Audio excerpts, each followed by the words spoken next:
Hello and welcome to the commerce at home. अभी तक हमने बैंकिंग में पढ़ा मीनिंग ऑफ बैंक और फंक्शंस ऑफ बैंक। आज हम पढ़ने वाले हैं types of bank. Types of bank मतलब बैंकों के प्रकार। बैंक कितने तरह के होते हैं। मैंने कुछ पॉइंट लिखा हुआ है, नियर अबाउट 11 तरह के बैंक होते हैं। पहला है बचत बैंक मतलब सेविंग बैंक। सेविंग बैंक क्या होता है? जिसमें लोग अपना पैसा बचत के रूप में रखना चाहें। ये बैंक इसलिए खोला गया कि कॉमर्शियल बैंक जो होते हैं, व्यापारिक बैंक जो होते हैं, वो लोगों से पैसा इकट्ठा नहीं कर पा रहे थे। इकट्ठा क्यों नहीं कर पा रहे थे? क्योंकि लोग सोचते थे ये व्यापारिक बैंक है, अगर इनको हम पैसा देंगे तो ये पैसा कहीं ले जाकर डुबा देंगे, हमारा पैसा हमको नहीं मिलेगा। तो व्यापारिक बैंकों ने सोचा कि भैया किसी दूसरे तरह से हमको पैसा इकट्ठा करना पड़ेगा। अब वो कैसे इकट्ठा करते? तो उन्होंने एक ब्रांच खोली जो कौन सी थी? सेविंग बैंक की ब्रांच थी। वो पैसा इकट्ठा करते थे और फिर वो कॉमर्शियल बैंक को दे देते थे। वो अंदर की बात है कि वो पैसा क्या कर रहे हैं, बट लोगों ने ये सोचा कि ये बचत बैंक है, ये व्यापारिक बैंक नहीं है, ये व्यापार करने वाला नहीं है, इसकी वजह से हमारा पैसा कहीं डूबने वाला नहीं है। तो लोगों के अंदर जागरूकता आई कि पैसे को बचाया जाए और वो उसके लिए इस सेविंग बैंक में खाते खोलने लगे, जो कि अब एग्जिस्ट नहीं करता। इंडिया में तो कोई भी एक भी ब्रांच नहीं है सेविंग बैंक की। कोई भी ऐसा बैंक नहीं है जिसको हम सेविंग बैंक कह सके। कहीं कहीं देखेंगे आप, डाकघर की सेवा वाला बैंक है जो डाकघर का, वो एक तरह से सेविंग बैंक कहा जा सकता है, बट वो भी पूरी तरह से नहीं है। वो भी अब धीरे धीरे कमर्शियल बैंक के रूप में होता जा रहा है। तो इंडिया में कोई एक भी सेविंग बैंक हमारे पास नहीं है। अब दूसरा देखते हैं। दूसरा है हमारा व्यापारिक बैंक। एक ऐसा बैंक जो लोगों से पैसा जमा कराता है, लोगों से पैसा इकट्ठा करता है, या कहीं से भी पैसा लाता है। किस लिए लाता है? व्यापार करने के लिए। इसका बहुत बढ़िया एग्जांपल है हमारे पास एसबीआई। एसबीआई एक व्यापारिक बैंक है, एक कॉमर्शियल बैंक है, जिसका मेन मोटिव क्या है? प्रॉफिट अर्न करना। इनका मेन मोटिव क्या था? जमाएं स्वीकार करना, लोगों के अंदर इच्छा पैदा करना कि लोग ज्यादा से ज्यादा पैसा जमा करें। बट कॉमर्शियल बैंक का मेन मोटिव क्या होता है? पैसा लेके उसको कहीं इन्वेस्ट करना, किसी का शेयर खरीदना, किसी का डिवेंचर्स खरीदना, कहीं पे भी गोल्ड सिल्वर मनी एक्सचेंज, कहीं पर भी उस पैसे को इन्वेस्ट करना ही इनका मेन मोटिव होता है। जो पैसा लाया और उसी पैसे से पैसे बनाने का मोटिव होता है। कॉमर्शियल बैंक क्या होते हैं? व्यापारिक बैंक, जो व्यापार करते हैं। तीसरा हमारा औद्योगिक बैंक। औद्योगिक बैंक क्या है? चलिए एक छोटी सी बात, हमको इसको मिटाना पड़ेगा, आप लोग कॉपी कर लीजिएगा। औद्योगिक बैंक। औद्योगिक बैंक क्या होते हैं कि भैया जो इंडस्ट्रीज के लिए बनाए गए हों, इंडस्ट्रियल, इंग्लिश में बोलते हैं इसको इंडस्ट्रियल बैंक। जो इंडस्ट्रीज के लिए बनाए गए हों, जैसे कि ये बैंक ऐसे होते हैं कि बैंक तो हैं बट पब्लिक से डिपॉजिट नहीं एक्सेप्ट करते, पब्लिक से डिपॉजिट नहीं लेते, वो सीधा गवर्नमेंट से डिपॉजिट लेते हैं। गवर्नमेंट का पैसा अपने पास रखते हैं या गवर्नमेंट की हेल्प लेते हैं। किस लिए ये बैंक हेल्प लेते हैं? गवर्नमेंट की इंडस्ट्रीज को मदद करने के लिए, बड़ी बड़ी इंडस्ट्रीज को लोन देने के लिए, बड़ी बड़ी इंडस्ट्रीज को long term, short term, mid term, चाहे जैसा लोन हो उनको इंडस्ट्रीज को ही देना है। अगर इंडस्ट्रीज को लोन चाहिए, वो कौन से बैंक से अपना लोन लेंगी? इंडस्ट्रियल बैंक से। ठीक है, चलिए अगला देखते हैं। हमारा है एग्रीकल्चरल बैंक। एग्रीकल्चरल बैंक क्या होता है? कृषि बैंक, हिंदी में बोलते हैं कृषि बैंक। ऐसा बैंक जो छोटे छोटे मध्यम वर्ग के, छोटे वर्ग के किसानों के लिए है। यहां से किसान अपने लिए लोन ले सकता है, चाहे वो छोटे टर्म के लिए हो, 6 महीने, 8 महीने, 10 महीने के लिए हो, चाहे वो साल भर के लिए हो, चाहे वो 10 साल के लिए हो, चाहे वो 20 साल के। अगर किसानों को कोई लोन चाहिए तो वो कहां से लेंगे? एग्रीकल्चरल बैंक से लेंगे। अच्छा, अगला है रीजनल रूरल बैंक। इसको बोलते हैं क्षेत्रीय ग्रामीण बैंक। क्षेत्रीय ग्रामीण बैंक क्या है? एरिया वाइज डिवाइड होता है। एक एक शहर में या दो दो शहर में एक एक बैंक खोल दिए जाते हैं, दो शहर में एक बैंक खोल दिए जाते हैं।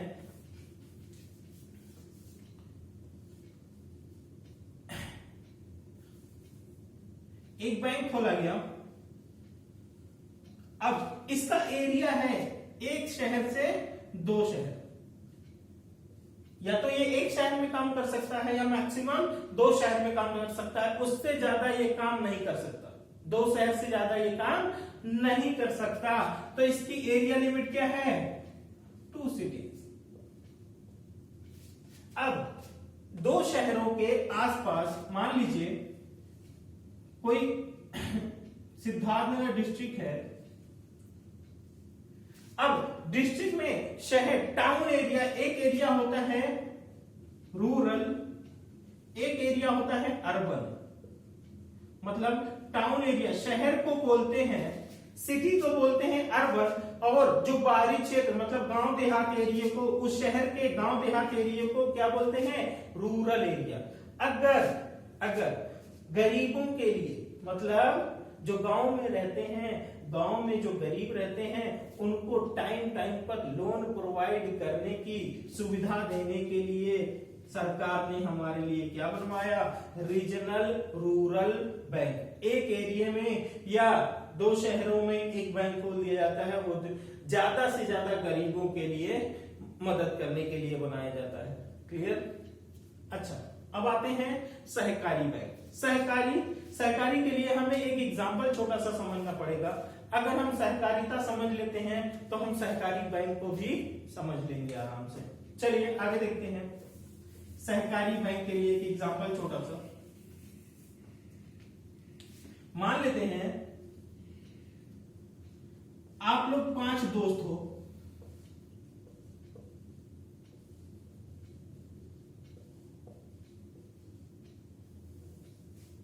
आप लोग 5 फ्रेंड हो, सबकी सैलरी नियर अबाउट 15,000 या 20,000 है, 20,000 रुपए है। और आप लोगों में से कोई एक चाहता है कि हम बिजनेस स्टार्ट करें बहुत बड़ा। अब बहुत बड़ा स्टार्ट करने के लिए तो उसको कैपिटल चाहिए, बट कमाई कितनी है सबकी?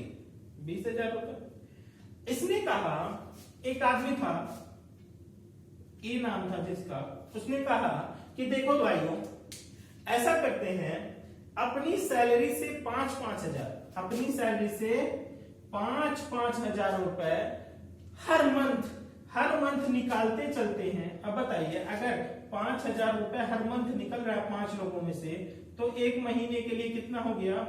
25,000 रुपए। और 12 महीने के लिए कितना हो गया? 12 महीने के लिए कितना हो गया?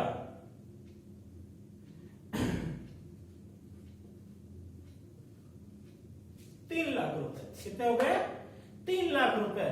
अब बताइए, अगर वो एक साल में 3 लाख रुपए इकट्ठा कर लेते हैं तो वो अच्छा खासा ठीक ठाक बिजनेस स्टार्ट कर सकते हैं। एक आदमी की सैलरी कितना थी?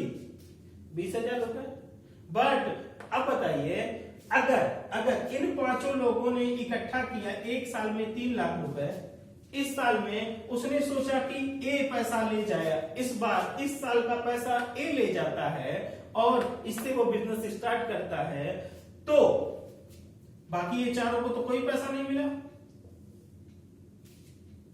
तो बाकी 4 अब नेक्स्ट ईयर में से फिर से पैसा इकट्ठा 5-5 हजार रुपए किया जाएगा। नेक्स्ट ईयर में किसी और को दिया जाएगा, नेक्स्ट ईयर में किसी और को दिया जाएगा, नेक्स्ट ईयर में किसी और को दिया जाएगा। ऐसे ही ढेर सारे बैंक मिलकर इकट्ठा होकर पैसा एकजुट करके रखते हैं, एक जगह पे रखते हैं। उसे एक संस्था बना दी जाती है, उसको बोलते हैं कोऑपरेटिव बैंक। ढेर सारे बैंक मिलकर उसमें मेंबर बनते हैं और वो एक संस्था बना दी जाती है जिसको नाम दे दिया जाता है कोऑपरेटिव बैंक। क्लियर? आगे चले। भूमि बंधक bank, land mortgage bank.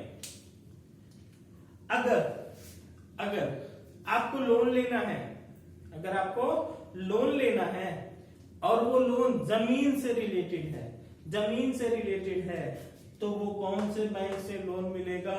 Land mortgage bank. भूमि बंधक मतलब होता है गिरवी रखना, मॉर्गेज मतलब गिरवी रखना, जमीन गिरवी रखने वाला बैंक, ऐसा बैंक जो आपकी जमीन को गिरवी रख लेगा और उसके बिहाफ पे आपको लोन देगा, कुछ इंटरेस्ट चार्ज करेगा, बट वो आपके जमीन गिरवी, मतलब अगर जमीन गिरवी रख रहे हैं तो मतलब आपको एक बड़ा लोन चाहिए। जब भी लॉन्ग टर्म लोन अगर आपको चाहिए होता है तो आप कहां से लेंगे? लैंड मॉर्गेज बैंक से लेंगे।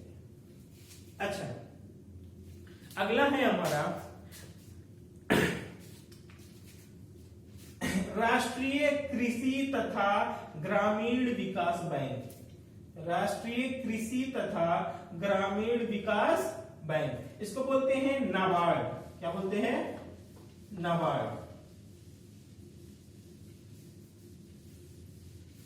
अब देख लेते हैं नाबार्ड का फुल फॉर्म क्या है।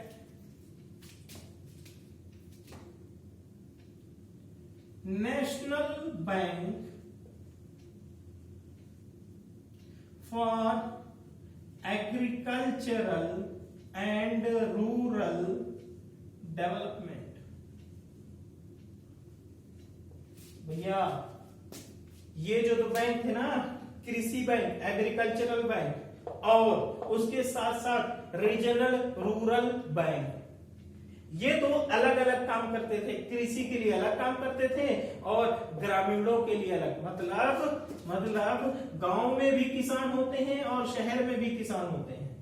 अगर किसानों को लोन चाहिए, चाहे वो गांव का हो चाहे शहर का हो, तो एग्रीकल्चरल बैंक से ले सकता है। बट रीजनल रूरल बैंक से कौन लोग लोन ले सकते हैं? जो गांव में रहते हैं। शहर वाला उससे लोन नहीं ले सकता। तो इसके लिए एक बैंक बनाया गया नाबार्ड, जिसका नाम क्या रखा गया? नाबार्ड। उसने भैया एग्रीकल्चर के लिए और रूरल ग्रामीण दोनों के लिए काम करना स्टार्ट किया, इसीलिए इसका नाम national bank for agricultural and rural development. ठीक है, आगे चलते हैं। विदेशी विनिमय बैंक, इसको बोलते हैं foreign exchange bank. Foreign exchange bank, अब तो नाम से ही समझ में आ रहा होगा कि भैया विदेश से जो विनिमय किया जाता है, जैसे कि फॉरेन करेंसी में डील करना, इंडिया की करेंसी कन्वर्ट करके वहां की डॉलर में कन्वर्ट कर देना, पाउंड में कन्वर्ट कर देना, यूरो में कन्वर्ट कर देना, रियाल में कन्वर्ट कर देना। किसी भी चीज में अगर ये डील करते हैं तो वो कौन सा बैंक होता है? Foreign exchange bank. अच्छा, ये और भी काम करते हैं, जैसे कि बाहर की कंपनियां, इंडिया के बाहर की कोई कंपनी है तो उसकी सिक्योरिटीज खरीदते हैं, शेयर्स, डिबेंचर्स या फिर सोना चांदी खरीद बिक्री करते हैं। सोना चांदी खरीदते हैं और बेचते हैं। फॉरेन एक्सचेंज बैंक का मेन मोटिव भैया होता है प्रॉफिट कमाना है। ये भी कॉमर्शियल बैंक ही होता है, ये हमेशा यही चाहता है कि हमको ज्यादा से ज्यादा प्रॉफिट हो। इसीलिए वो क्या करता है कि बाहर के देशों की सिक्योरिटीज खरीदता है, शेयर, डिबेंचर, बॉन्ड्स वगैरह सब कुछ खरीदता है और उसको फिर बेचता है, उससे प्रॉफिट उसको होता है, और सोना चांदी वगैरह खरीदता और बेचता रहता है। आगे देखते हैं निर्यात आयात बैंक, एक्सपोर्ट इंपोर्ट बैंक।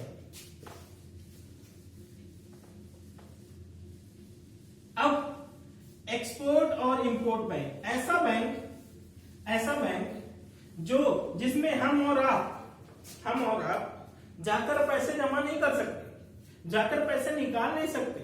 अगर आप एक एक्सपोर्टर हैं, मतलब ऐसे व्यापारी हैं जो एक देश से दूसरे देश तक माल खरीद या बेच रहे होते हैं, तभी आपका अकाउंट इस बैंक में खुलेगा। एक्सिम बैंक बोलते हैं। Export EX, export IM, import Exim बोलते हैं। Exim export and import bank. अगर आप व्यापारी हैं, वो भी कौन से, या तो एक्सपोर्टर होने चाहिए या तो इंपोर्टर होने चाहिए, तभी आप यहां पर खाता खुलवा सकते हैं। भैया हमारे मोहल्ले वाला रिटेलर कोई व्यापारी है, वो जाकर एक्सपोर्ट इंपोर्ट बैंक में खाते नहीं खुलवा सकता। क्योंकि उसको पेमेंट इंडिया के बाहर नहीं करनी। अगर इंडिया के बाहर पेमेंट देनी हो या इंडिया से बाहर पेमेंट मंगानी हो, इंडिया में मंगानी हो कहीं बाहर से, तो उसके लिए आपको कहां खाता होना चाहिए? एक्सिम बैंक में, एक्सपोर्ट इंपोर्ट बैंक में। अच्छा, आखिरी है हमारा सेंट्रल बैंक। भैया आपने सुना होगा सेंट्रल बैंक, वो वाला सेंट्रल बैंक नहीं। हर देश में एक सेंट्रल बैंक होता है, हर देश में एक सेंट्रल बैंक होता है। इंडिया में उसी सेंट्रल बैंक का नाम है रिजर्व बैंक ऑफ इंडिया।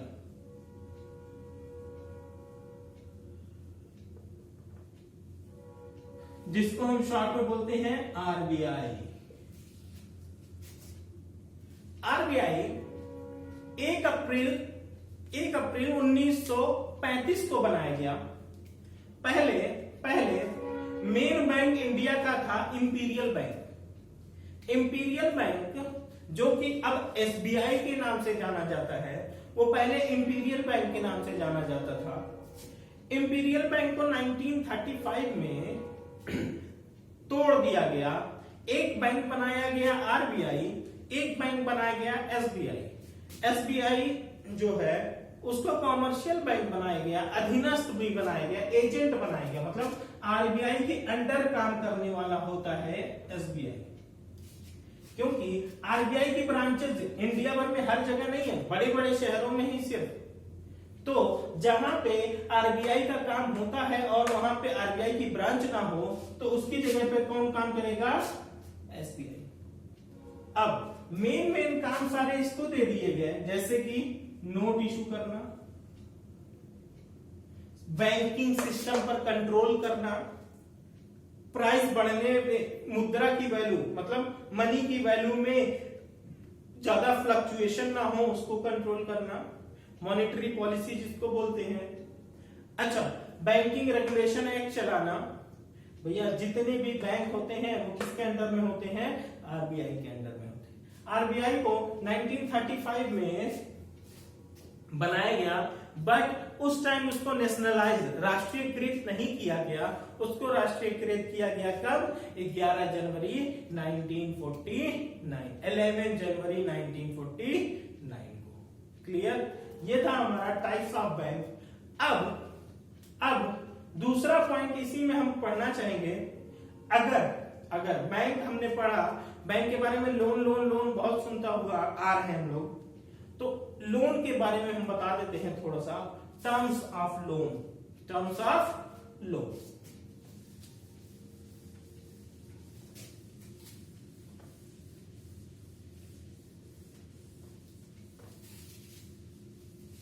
या इसको नेक्स्ट वीडियो में कर देते हैं, एक वीडियो अलग से, वरना ये वीडियो बहुत लंबी हो जाएगी।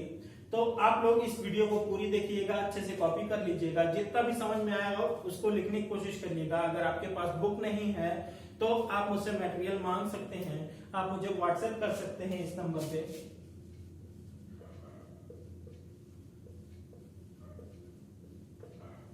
या फिर कमेंट बॉक्स में आप कमेंट कर से हमसे पूछ सकते हैं।